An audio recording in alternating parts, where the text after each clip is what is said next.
যিনি ভোলারই সন্তান আসছেন অভিনেতা তৌসিফ মাহবুব, তার জন্য বড় দাঁড়িয়ে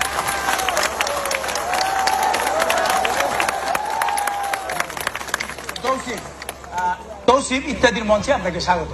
শুরুতেই আপনাকে একটা প্রশ্ন করতে চাই, সেটা হচ্ছে আপনার বাড়িতে ভোলাতে, কিন্তু জি ভোলা কোন গ্রামে?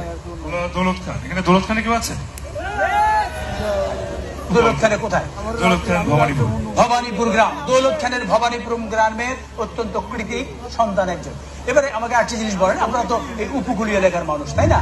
যদিও আপনি ঢাকায় থাকেন, কিন্তু উপকূলীয় এলাকায় বিভিন্ন ধরনের ঝড় বৃষ্টি জলোচ্ছ্বাস এসব তো লেগেই আছে, বলা যায় প্রাকৃতিক দুর্যোগ। আপনি কি কখনো সেই দুর্যোগের সম্মুখীন হয়েছিলেন? একবার হয়েছিলাম, মুখে যাচ্ছিলাম তখন আসলে একটা ঝড় হয়ে আসে এবং একটা পরিস্থিতি আসলে আমাদের কন্ট্রোলের বাইরে চলে যায়। খুব ভয় পাচ্ছিলাম, কিন্তু আসলে কুকরিমুখে এতটা সুন্দর ভয়ের চেয়ে আসলে বেশি মুগ্ধ হয়েছে। ওখানে গিয়ে আবার নির্ভয় হয়ে গেছে। একদম একদম।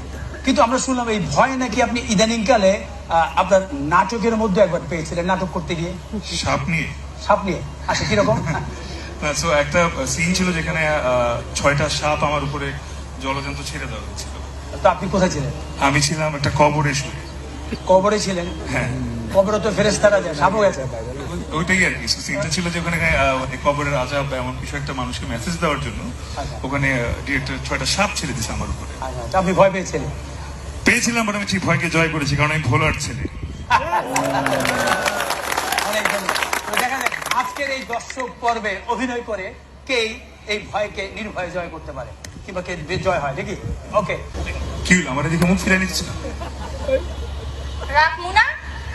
বিয়ার আগে 10টার কথা কইলে 9টা এসে বসে থাকতা, আর এখন সারাদিন তো বাইরেই থাকো। আগে তো বাবার হোটেলে খাইতাম, এখন তো নিজের হোটেল বানায় ভুল করে ফেলেছি, তাই খাবার ম্যানেজ করতে পেরে যেতে হয়। বা খালি পেটের খাওয়ানোর কথা ভাবলেই হইব, মনের খাওয়ান আছে না? আরে এই জন্যই তো এই মন তোমারে দিলাম, এই প্রেম তোমারে দিলাম। ঢং! বিয়ার আগে কত আমারে কইছিলা আমার নিয়া তুমি মন পুরা যাইবা, কুকরি মুকরি যাইবা, চট তারুয়া যাইবা, আর এখন আরে আমাদের দেশে কত মানুষ আসে আমাদের এসব জায়গায় ঘুরে, আর তুমি আমার একবারও নিয়ে যাও নাই। আরে ওই জায়গা কি উইরা গেছে গা? ওই জায়গা তো ওই জায়গাতেই আছে। আর মাত্র তুমি ত্রিমুখীতে একটা গেস্ট হাউস আছে, সামনে 5 স্টার গেস্ট হাউস হবে, 7 স্টার গেস্ট হাউস, তখন তোমার নিয়ে যাবো, চিন্তা করো না। আরে রাখো তোমার গেস্ট হাউস, বাংলাদেশের রাজধানী ঢাকা, সেই ঢাকায় তুমি আমায় নিয়ে গেলা না। টিভি সিনেমায় কত শুনছি, ঢাকার শহর আইসা আমার আশা পুরাইছে, ঢাকার শহর আইসা আমার আশা পুরাইছে, সেই মনের আশাটাও তুমি আমার পূরণ করলা না।